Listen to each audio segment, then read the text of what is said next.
अच्छा, जीत में अब नहीं बोलेगा आदमी, जब हार वाले चुप होने को तैयार नहीं, वो हाथ में लाठी लेके घूम रहे, तो जीत वाला नहीं बोलेगा। जीत उतना ही बोलो जितना मतलब सामने वाला सुन सके, और इतना दम्भ में मत बोलो। देखिए, जीत में तो और नम्रता आनी चाहिए। जीत में तो फलदार पेड़ होता है। एक मिनट रुकिए, अरे भाई रुको, दोनों लोग रुको। रोहित अग्रवाल को इसलिए बधाई कि जिस स्थिति में पार्टी के लोग अपने को डिफेंड करने के लिए तक कंफर्टेबल नहीं पाए और हाथ माफी मांग लिए कि भाई साहब आज नहीं बुलाओ, अब क्या बोलेंगे, तो उसमें रोहित आए और कम से कम बोल रहे हैं, लड़ रहे हैं, ठीक बात है। लेकिन जो बात वो कह रहे वो बात ठीक नहीं है। यहाँ पर आजम खान साहब के बेटे ने, अब्दुल्ला जो विधायक भी है, उसने एक ट्वीट किया। नादान तो है नहीं, आप तो विधायक हैं, लंबे समय से विधायक हैं। वो ट्वीट करके कह रहा, अब रोहित देख रहे ट्वीट कि देखें क्या है वो ट्वीट किया, पहले से देख के रखना चाहिए था यार तुमको। उसने कहा ठोको राज की सफलता या इस टाइप का कुछ है, और लोकतंत्र की वो किसी भाषा का इस्तेमाल आप कर रहे हैं निर्वाचित प्रतिनिधि होके। आप ठोको राज से बने थे, अभी तक आप जीतते थे तो ठोको राज था आपका वहां। सभा मुलायम सिंह की सरकार में आपके पिताजी जीतते थे तो ठोको राज से जीतते थे। कैसी भाषा बोल रहे हो? ये लोकतंत्र है भाई, हमारे वोट से आप हारते हो जीतते हो। इस देश ने इंदिरा गांधी को हरा दिया चुनाव, आजम खान की शागिर्द को हरा देंगे तो कोई तूफान आ जाएगा क्या? यह भाषा नहीं होनी चाहिए। और ये उस भाषा, ये भाषा तो उस परिवार की है। रोहित अग्रवाल जी, लोकतंत्र में जनता के जनादेश के प्रति सम्मान दिखना चाहिए। कल फिर उन्हीं के दरवाजे जाना है, कल फिर जाना है। तो पूरी पार्टी है इनकी, या तो रिटायरमेंट ले लो, पार्टी बंद कर दो। नहीं, और मेरे को ये नहीं समझ में आता, एक चुनाव आदमी हार जाता है तो आदमी इतना ज्यादा दम्भ पे क्यों आ जाता है? एक चुनाव जीत जाने में इतना दम्भ की कौन सी बात आ जाती है? अरे हम जनता की सेवा करने आए हैं, जनता ने हमें नहीं चुना कि सेवा करेंगे। आलोक पांडे के पास चलूंगा। आलोक पांडे के नाते हमें भी तो वोट दिया है ना कुछ जनता। आलोक पांडे के पास मेरी आवाज जा रही है क्या? अरे भाई ये पा गए शायद, मुझे लगता है। रुकिए आलोक जी, रुकिए रोहित अग्रवाल, रुकिए भाई, रुकिए। इतना भी सरलीकरण नहीं कर दो चीजों का जो अव्यवहारिक लगे रोहित, है ना? नहीं, ये तर्क ठीक नहीं कि सबकी शादी होती है, अब शादी पे खुश भी नहीं होना चाहिए। हमारी भी हुई थी, अरे चाचा हुई थी तो आप भी खुश हुए होगे यार। हम भी ना हो, हमारी क्या जमानत जब्त हो गई? अरे जमान जब आप भी मिला है ना, भरपूर वोट मिला है। अब एक मिनट रुक जाइए, एक मिनट रुकेंगे कि नहीं? जी जी, एक मिनट रुको भाई कंचन, अब भी रुकिए। ये क्या तर्क होता है कि हमको भी भरपूर वोट मिला? वाजपेयी की सरकार एक वोट से लोकसभा में हारी तो सरकार गई, बनी थोड़ी ना रही। ये क्या तर्क होता है? मैं कह रहा हूं, आपने जब गोरखपुर जीता था, कैराना जीता था, तो आप गांधी जी के तरह से बैठे थे। अग्निहोत्री जी है, भगवान की कृपा है, हम तो भी नंबर। तब तो आप छत पे खड़े होकर चिल्ला रहे थे, हम ही कह रहे थे संभल के बोलो ना, गिर पड़ोगे नीचे। बोला ना भैया, हम अटारी चढ़ के बोलेंगे। हम ही थे जो दोस्ती में ये बता रहे थे कि थोड़ा धीरे, तो कह रहे थे लाल किला चढ़ जाना मन कर रहा, वहां से बोलने का। तब आप भाजपा का शोक प्रस्ताव नहीं पढ़ रहे थे यार। राजनीति में ऐसा तो नहीं करो कि भाई अपनी शादी पे आदमी खुश नहीं होगा। ये क्या तर्क है? नहीं। नावेद शिको भी हमारे साथ जुड़ गए, उनका भी बहुत स्वागत है। आलोक पांडे, आपके पास मेरी आवाज जा रही है? मुझे तो आवाज आपकी आ रही, क्या मेरी आवाज आपको? हाँ, बहुत अच्छी आ रही, बहुत सुंदर आवाज आ रही। मैं समझना ये चाह रहा हूं, क्या जो समाजवादी पार्टी का एक बुनियादी आधार मुलायम सिंह जी ने तय किया था, MY मुस्लिम प्लस यादव, फिर बाद में जो जुड़ जाए वो एड ऑन हो जाए, अतिरिक्त हो जाए, लेकिन बेसिक पूंजी वो। क्या आजमगढ़ और रामपुर के परिणाम ये बताते हैं कि MY समीकरण में M अलग हो गया है, Y अलग हो गया है? सर मैं बोलूं? जी सर पहले तो मैं क्षमा चाहता हूं, किसी टेक्निकल एरर की वजह से मेरा वीडियो पॉज हो जी जी बताइए बोलिए जी। तो सर ये बात तो तय है, क्योंकि 14 तारीख को अभी हमने डिबेट किया था और उसमें थोड़ा सा व्यंग था, जो हमारे रोहित भाई नाराज भी हो गए थे उस व्यंग में, जब हम लोगों ने कहा था कि आपने कहा था कि अभी तो जरा गर्मी निकल जाए जून वाली, अभी आम खा ले, फिर जब ये निकलेंगे तब मत मिलेगा। तब मैंने कहा था कि सर अगर ये यही करेंगे तो जनता वोट नहीं देगी। तो सर वो बात 14 तारीख को ही कुछ क्लियर हो गई थी कि जनता मत नहीं देगी। अब आते हैं आज की बात पे, जो आपने कहा MY फैक्टर में। सर आज का रिजल्ट ये तो नहीं कहता कि MY फैक्टर बिखर गया है, लेकिन इतना मैं दावे से कह सकता हूं कि इसमें कमजोरी जरूर आई है। भाजपा ने इसमें सेंध लगाना शुरू कर दिया। ठीक अगर अखिलेश यादव जी अभी भी ट्विटर वाली राजनीति करेंगे, मैं नाम लेके कह रहा हूं, या कोई भी विपक्ष अगर ट्विटर वाली राजनीति करेगा सर, तो फिर जनता उसको मत इस तरह से नहीं देगी सर, समय बदल रहा। जी ठीक बात, ठीक है। नवेश शिको के पास चलूंगा। नवेश शिको, जो बात आलोक कह रहे हैं, मैं उसी में एक सवाल जोड़ता हूं। पूरा ध्वस्तीभूत कोई समीकरण कभी नहीं होता जी, ठीक। चरण सिंह के समय में जो आधार बना वो घटते घटते घटते घटते विलुप्त तो थोड़ी न हो गया। आज जयंत के समय में भी वो कुछ तो है, 5% बचाओ, लेकिन है तो बल्दिया थोड़ी ना खत्म हो जाएगी। जो गांधी टोपी लगाते थे वो लोग आज भी जिंदा है ना, वोट तो दे ही रहे ना कांग्रेस को, तब ना 6 करोड़ वोट मिला देश भर में। लेकिन आप चुनाव जीतने लायक अगर नहीं रहे तो फिर 1 वोट मिले चाहे 1000 वोट मिले, उसका फिर कोई मतलब नहीं है।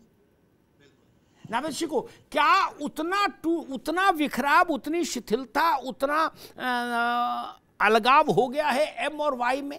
क्योंकि मैं ये मान ही नहीं सकता कि रामपुर में मुस्लिम उम्मीदवार आजम खान और समाजवादी पार्टी का, तीनों चीजें ध्यान रखिए, आजम खान, समाजवादी पार्टी और मुस्लिम उम्मीदवार, वो एक दिने घनश्याम लोधी से हार गया, भाजपा के उम्मीदवार से, जबकि वहां का मेजॉरिटी मुस्लिम है रामपुर लोकसभा क्षेत्र की। जी जी देखिए, मैं एक चीज याद दिलाना चाहूंगा। अभी 2 दिन पहले मुझे सौभाग्य प्राप्त हुआ था आपके शो में और इस विषय पर बात करने का, तो मैंने 2 बातें कही थी। एक बात ये कही थी कि भारतीय जनता पार्टी की जो रणनीति होती है वो जड़ को खोद देने की होती है।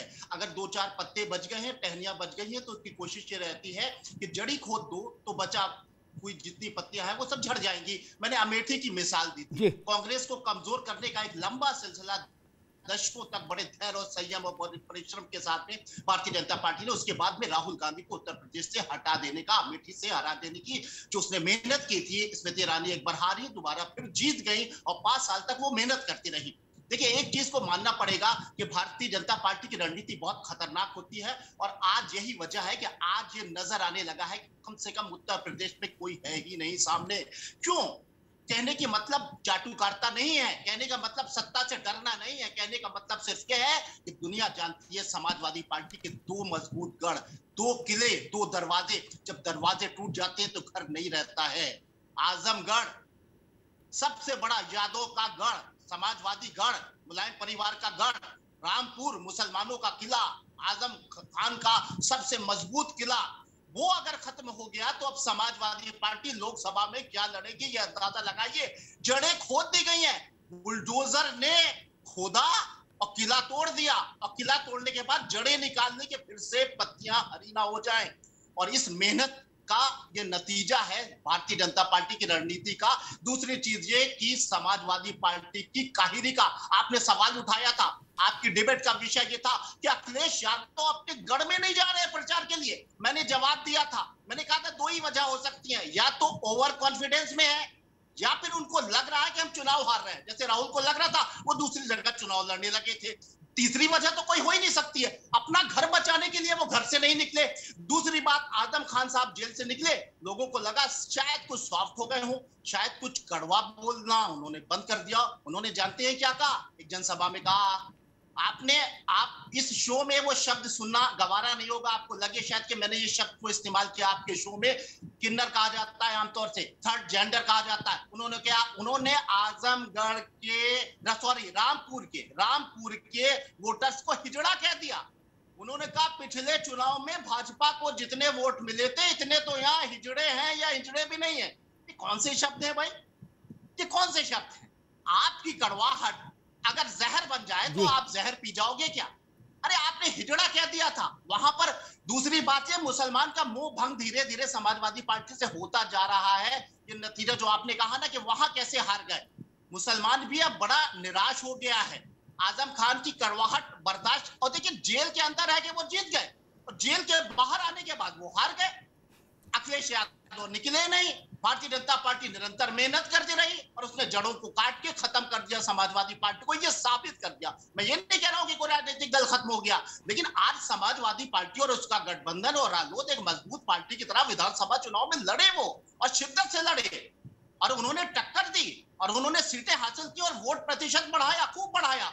लेकिन उसके बाद जो निष्क्रियता नजर आई, उसके बाद हारने के बाद तो हमने किसी को ओवर कॉन्फिडेंस और घमंड नहीं देखा है, लेकिन यहाँ तो हारने के बाद भी घमंड, अजीबोगरीब स्थिति है, और भाजपा उसमें सफल हो गई। उसने जो 2 किले थे, 2 दरवाजे। ठीक है नावेद भाई, आएंगे दोबारा मैं आपके पास। एक सवाल मैं रोहित अग्रवाल से ले लूं। रोहित जी, लोकतंत्र की मर्यादा ये कहती है कि चूंकि आजमगढ़ में अखिलेश जी और रामपुर में आजम खान साहब चुनाव लड़ रहे थे, एक तरह से वो जाएं नहीं जाएं उससे भी फर्क नहीं, ठीक, तो इस पराजय की नैतिक जिम्मेदारी इन दोनों को लेनी चाहिए, बजाय ये फालतू की बातें करने के कि ठोको राज आ गया कि फलाना क्या हो गया। ये नैतिक जिम्मेदारी लेने का साहस होना चाहिए कि नहीं? रोहित अग्रवाल। अमिताभ जी, नैतिक जिम्मेदारी लें या ना लें, देखिए जिम्मेदारी तो हमारी ही है, जिम्मेदारी तो अखिलेश यादव जी की ही है, जिम्मेदारी तो आजम खान साहब की ही है। तो इसमें अगर हम नहीं भी लेंगे तो उसका मतलब ये तो नहीं है कि हमारा कद उससे कोई बढ़ जाएगा या घट जाएगा। भाई कहीं ना कहीं ये तो बात बिल्कुल साफ थी पहले ही कि रामपुर आजम खान साहब के कंधों पे लड़ा जा रहा है, और आजमगढ़ को हम अपना घर मान के चल रहे थे। हम ये मान के चल रहे थे कि ये तो हमारा घर है, यहाँ से तो हमारी पराजय हो ही नहीं सकती, इसीलिए शायद अखिलेश यादव जी वहां पे गए ही नहीं प्रचार करने। तो उसको जब अपना घर मान के चल रहे थे, उसके बाद भी अगर हमारी पराजय हो गई है तो हमें देखिए इसकी इंटीग्रिटी भी समझनी पड़ेगी। देखिए भारतीय जनता पार्टी ने बहुत ही चतुराई से बसपा का इस्तेमाल किया है चुनाव में, इससे हम और आप बिल्कुल भी अलग नहीं हो सकते। हम आप इस फैक्ट को इग्नोर नहीं कर सकते कि बसपा का इस्तेमाल इस चुनाव में किया गया है। भाई आप एक जगह पे अपना प्रत्याशी उतारेंगी और दूसरी जगह पे आप अपना प्रत्याशी नहीं उतारेंगे, ऐसा तो भाई कहीं नहीं देखा गया कि आप रामपुर में प्रत्याशी नहीं उतारेंगे लेकिन आप आजमगढ़ में उतारेंगे, और वो भी उस गुड्डू जमाली को उतारेंगे जो बसपा को छोड़ के चले गए थे, खाली इसलिए क्योंकि भाजपा की तरफ से उनको ऑफर किया गया कि साहब एक मजबूत मुसलमान लड़वाना है वहां से, ताकि वहां पे कहीं ना कहीं उस केमिस्ट्री को बदला जा सके जो आजमगढ़ की केमिस्ट्री थी, उसके लिए उन्होंने उतारा, वो सफल रहे उसके अंदर। हम उस चीज को शायद नहीं समझ पाए, कोई बात क्यों नहीं समझ पाए? आप क्यों नहीं, आप च्यवनप्राश नहीं खाते, क्यों नहीं समझ पाए? नहीं, क्योंकि हम ये समझते रहे कि ये तो हमारा घर है, ये गुड्डू जमाली को उतार। अरे घर नहीं, आपके साथ नहीं रोहित बाबू टिंग, घर का मसला नहीं, आपका चिंतन ही राजतंत्री है। अम्मा देख लेंगे 10 की 10 जीते हैं, कितना होगा? नहीं, कोई बहादुर शाह जफर के टाइम में हो क्या? क्यों उस अंदाज में राजनीति करना चाहते हो सब लोग? अमिताभ जी, कॉन्फिडेंस होना बुरी बात तो नहीं है। अरे कॉन्फिडेंस होना ठीक बात है, अभिमान होना गलत बात है बाबू। कॉन्फिडेंस तो सिर माथे, अभिमान गलत है। ये अहंकार का रास्ता ही तो है जो यहां तक ले आता है चीजों को। वरना 2 महीने पहले आप 10 सीटें जीते विधानसभा की, पूरा इलाका आपको दे दिया जनता ने। तब जी बिल्कुल, मैं आपसे अमिताभ जी बिल्कुल ये चीज नहीं चलती। नहीं, जिस दिन जयंत अपना इलाका हार जाएंगे, उस दिन जयंत कितना भी ढोल बजाएं, उनको कोई नेता नहीं मानेगा। वो भले चौधरी चरण सिंह जी का फोटो गले में डाल, उसे क्या होता? जिता सकते हो तो नेताओं ने घर बैठो यार। नहीं बिल्कुल ठीक बात है। ये लोकतंत्र बड़ा निर्मम है, ये समझ लीजिए। आपका फोटो, आपका चेहरा, आपकी आवाज, आपका सूरत चुनाव जिता सकती है, तो आप नेता है, नहीं तो घर बैठिए, आज नहीं तो कल बीआरएस लेने पड़ेगा। नहीं ठीक बात है, ठीक बात। और आजकल तो अग्निवीर का भी खेल आ गया, 4 साल में रिटायर, घर जाओ। राजनीति पहले से अग्निवीर बना देती है, यहाँ तो अभी आया है। भाई आजमगढ़ में भी अग्निवीर का मुझे लगता है प्रभाव था, उसके बावजूद अगर ये रिजल्ट है तो जनता को भी कहीं ना कहीं समझना पड़ेगा। अरे सबको समझना पड़ेगा, मायावती को, गुड्डू जमाली को, जनता को, अखिलेश यादव को नहीं समझना कुछ भी, बाकी सबको समझना है।